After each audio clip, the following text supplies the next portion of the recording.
السلام علیکم ورحمۃ اللہ وبرکاتہ۔ دوستو، آج میں جس ٹاپک پر آپ سے بات کرنا چاہتا ہوں، یہ آپ کے سامنے اسکرین پر تصویریں چل رہی ہیں، یہ آپ دیکھ رہے ہیں۔ یہ آج کوہاٹ کے شہر میں بروز منگل 1 دسمبر 2020 کو یہاں کے مجسٹریٹ ہیں یا ACDC وٹ ایور جو کچھ بھی ہیں، انہوں نے رات کو چھاپے مارے ہوٹلوں پر، بڑا بھاری ان کو جرمانہ کیا۔ وجہ کیا تھی کہ بھئی آپ منگل اور بدھ کے دن گوشت کیوں بیچتے ہیں، گوشت کی کڑھائیاں بنا کر کیوں بیچتے ہیں۔ پھر ان کو جرمانہ ہوا، جرمانے کے ساتھ جو ہے وہ کڑھائیاں وہاں سے کلیکٹ کر کے یتیم خانوں میں بھجوا دی کہ بھئی یتیم خانوں۔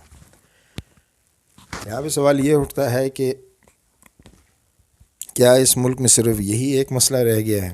کیا اس شہر میں صرف یہی ایک مسئلہ رہ گیا ہے؟ باقی سارے مسئلے اللہ کے فضل سے پورے ہو گئے ہیں؟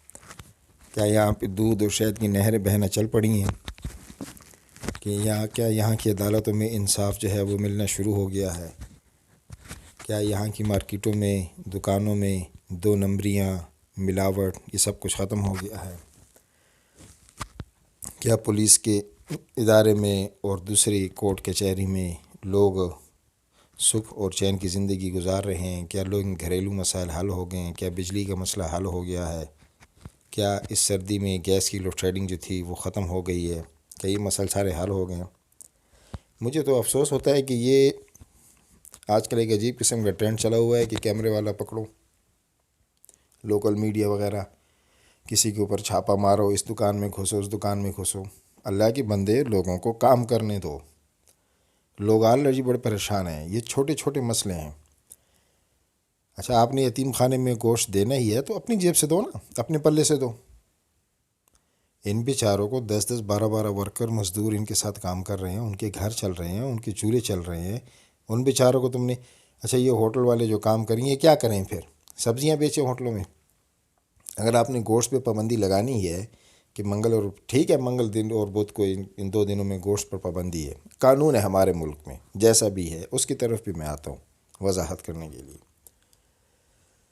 لیکن کیا اس ملک میں جو فروزن میٹ بیچا جا رہا ہے، چکن اور دوسری صورت میں جیسے کیننز ہو گیا، سیبروز وغیرہ، اور بھی ایسی چیزیں کمپنیاں ہیں، اور کچن مچن ہو گیا، بہت سے مینیو ہو گیا، بہت سی ایسی کمپنی ہے، 101 کمپنیاں میں آپ کو گنوا کے دے سکتا ہوں، آپ خود بھی جو ہے نا سرچ کر سکتے ہیں۔ کیا ان کو پھر ہاتھ ڈالا ہے آپ نے؟ یا آپ لوگوں میں اتنی ہمت اور اتنی ضرورت ہے کہ آپ ان کو ہاتھ ڈالیں؟ ان کو پکڑیں نا، مارکیٹوں سے ان کی فریزر اٹھائیں، جائیں بڑے بڑے مارٹس میں اور بڑی بڑی ایسی سٹورز میں اور مارکیٹوں میں، ان کے فریزر پڑے ہوئے، چلر پڑے ہوئے، وہاں سے اٹھائیں، ان کو آگ لگائیں کہ بھئی آپ نے منگل اور بدھ والے دن ان 2 دنوں میں گوشت منائے۔ اچھا، گوشت منائے، چکن بک رہا ہے۔ ایسا اندھا قانون ہے ہمارے ملک میں۔ یہ انگریز کے دور میں اس وقت ہوا کرتا تھا جب حالات دوسرے تھے۔ اب ایک انٹرسٹنگ بات میں آپ سے یہاں پہ دوسری شیئر کرنا چاہتا ہوں۔ آپ نے دیکھا ہوگا کہ گرمیوں کی چھٹیاں ہوتی ہیں اسکول میں، سردیوں کی بھی چھٹیاں ہوتی ہیں اسکولوں میں۔ جو سردی علاقے ہوتے ہیں وہاں پہ سردیوں کی چھٹی ہوتی ہیں، جو گرم علاقے ہوتے ہیں وہاں پہ گرمیوں کی چھٹی ہوتی ہیں۔ پھر ایسے ہی دسمبر میں جب سردی کا موسم ذرا سا ہارڈ ہو جائے، سخت ہو جائے، تو پھر اس میں سردیوں کی چھٹیاں 10 15 دن جو ہیں، جو بڑے دن کے نام سے مشہور ہیں، یا ونٹر ویکیشن۔ یہ انگریز کے دور میں اس لیے ہوا تھا کہ اس وقت بجلیاں نہیں تھیں، حکومت کے پاس فیسلٹیز نہیں تھیں، وسائل نہیں تھے، تو بجائے یہ کہ 3 مہینے کی سخت گرمی بچے برداشت کریں، ان کو چھٹی دے دی جاتی تھی۔ آج تو اس ملک میں بجلی بھی ہے، اسکولوں میں پنکھے بھی لگے ہوئے ہیں، جنریٹر بھی ہیں، کولر بھی ہیں، ACs بھی لگے، اس کے باوجود بچوں میں ہم ہیں ہی لکیر کے فقیر۔ ہم، اللہ معاف کرے، ہم ایسی بدبخت قوم ہیں کہ ہم اپنے پلے سے نہ کچھ کر سکتے ہیں اور نہ کچھ کرنے کا ہمارا ارادہ ہے۔ دیکھیں، جب حالات اس قسم کے ہوں نا، کہ حالات میں بھی کورونا کی سچویشن ہے، لوگ پریشان ہیں، کاروبار نہیں ہے، ان کے روزگار ان کے ڈسٹرب ہو گئے ہیں، پیچھے ان کی فیملیز ہیں، بال بچے ہیں، کیا کریں؟ وہ غریب کدھر جائیں؟ کیا کریں؟ کم از کم تھوڑا تو ہاتھ انسان ہلکا رکھے۔ حضرت عمر رضی اللہ تعالیٰ عنہ کے دور میں جب ایک دفعہ قحط آیا، قحط پڑا، ایک بندے نے چوری کی، بات جو ہے حضرت عمر رضی اللہ تعالیٰ عنہ کی عدالت تک جب پہنچی، انہوں نے اس کو بندے کو بلایا، پوچھا اس سے، ہاں بھائی تم نے کیوں چوری کی ہے؟ تمہیں پتہ ہے کہ اس کی سزا؟ ہاں جی مجھے پتہ ہے اس کی سزا ہے، اس کی سزا یہ ہے کہ ایک ہاتھ کاٹا جائے۔ ہاتھ ہے بھائی، اللہ کی طرف سے مقرر ہے۔ اچھا، جب تمہیں پتہ ہی ہے کہ یہ سزا جو ہے اس کی، پھر اس کے باوجود بھی تم نے چوری کی، اس کا مطلب ہے کہ یہ بندہ بہت مجبور ہے۔ وہ جی گھر میں میرے کھانے کو کچھ نہیں ہے، خلیفہ وقت جب میری ضرورت کو پورا نہیں کر سکتا میں کیا کروں؟ کھانے کو کچھ نہیں ہے، بچوں کو کھانے کو کچھ نہیں ہے، گھر میں کھانے کو کچھ نہیں ہے۔ تو پھر یہاں پہ حضرت عمر رضی اللہ تعالیٰ عنہ کے وہ مشہور بول آج بھی امت کی رہنمائی کے لیے کافی ہیں کہ جب عمر اگر پیٹ نہیں پال سکتا اور ریاست جو ہے وہ اپنے رعایا کا پیٹ نہیں پال سکتی، پھر ریاست کو یہ حق بھی نہیں حاصل کہ وہ پھر ان کے ہاتھ کاٹتے پھرے۔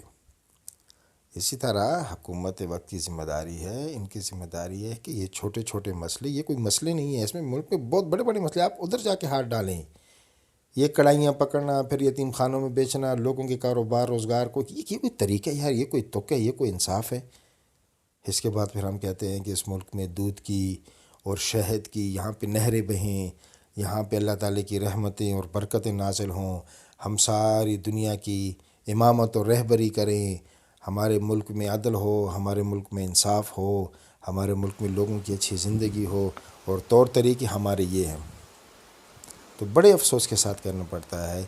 آپ سب حضرات سے میری ریکویسٹ ہے کہ اس چیز کو سوچیں۔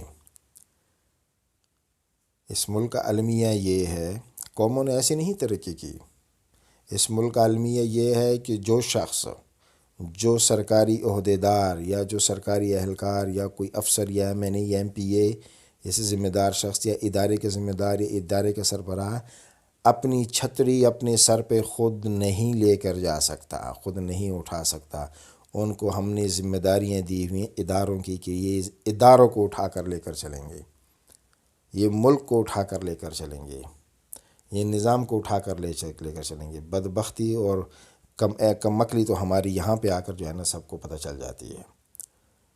تو اس کے لیے جو ہے نا یہ جتنے بھی سرکاری اہلکار ہیں یا عہدیدار ہیں، ان سب سے بڑی ہمبل ریکویسٹ ہے کہ بھائیو دیکھو، یہ ساری رعایا جو ہے نا یہ آپ لوگوں کی رعایا ہے، یہ عوام آپ کی عوام ہے، ان کے ساتھ نرمی برتیں، احسان والا معاملہ کریں۔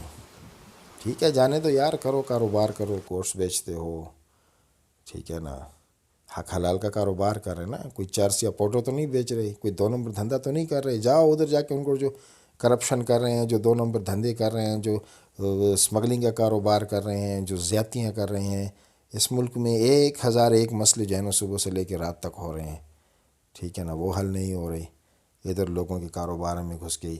اچھا پھر جناب، اگر آپ نیٹ پر جا کر یہ ویڈیو دیکھیں تو آپ کو یہ ویڈیو مل جائے گی۔ یہ حضرت جو ہیں یہ پھر ان سے پوچھتے ہیں، ہاں بھئی آپ کو کتنا جرمانہ کروں؟ 20,000 کروں، 25,000 کروں، 30,000 کروں؟ یار یہ بھی کوئی طریقہ ہے؟ یہ بھی کوئی انصاف ہے؟ اللہ کے بندے، وہ صبح سے لے کے رات تک 25-30,000 کما رہا ہے، پیچھے اس کی فیملی ہے، یار بڑا افسوس ہوتا ہے یہ چیز دیکھ کر نا، بہت دل دکھتا ہے، دل جو ہے خون کے عنصر ہوتا ہے یہ چیزیں دیکھ کر، یہ چیزیں سن کر نا۔ پتہ نہیں کب ہم بنیں گے انسان، کب ہمارے دل میں رحم آئے گا۔ ٹھیک ہے، قانون ہر جگہ امپلیمنٹیشن کے لیے نہیں ہوتا، کہیں نہ کہیں قانون میں لچک کی ضرورت بھی ہوتی ہے، صلہ رحمی ہمدردی کی ضرورت بھی ہوتی ہے۔ یہ لوگ جو ہے، یہ غریب لوگ، یہ ہمارے ملک کے بازو ہیں، ٹھیک ہے نا، یہ ہمارے ملک کا سرمایہ ہے، اور اسپیشلی پھر ایسی جگہ جہاں پہ بہت سے لوگوں کا، حکومت کوشش کر رہی ہے کہ لوگوں کو روزگار ملے، لوگوں کو روزگار ملے، ٹھیک ہے نا، ایسی جگہوں سے ہوٹلز وغیرہ ہو گئے اس قسم کے، وہاں پہ تو بہت سے لوگوں کا روزگار وابستہ ہوتا ہے۔ تو اس کے لیے جو ہے نا ہم سب کو سوچنا چاہیے اور دعا کریں کہ اللہ تعالیٰ ہماری صلاحیتیں جو ہے نا اس ملک کے لیے استعمال ہو جائیں، لوگوں کی بھلائی کے لیے۔ اللہ تعالیٰ ہم سب کا حامی و ناصر ہو۔ اپنی دعاؤں میں یاد رکھنا، اور جہاں کہیں بھی ہمیں برائی نظر آئے ہم کوشش کریں کہ اس کو ہاتھ سے روکیں۔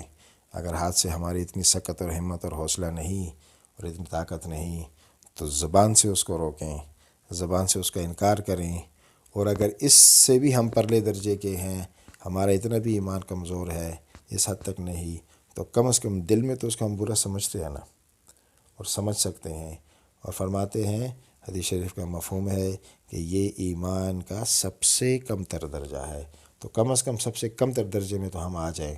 السلام علیکم ورحمۃ اللہ وبرکاتہ۔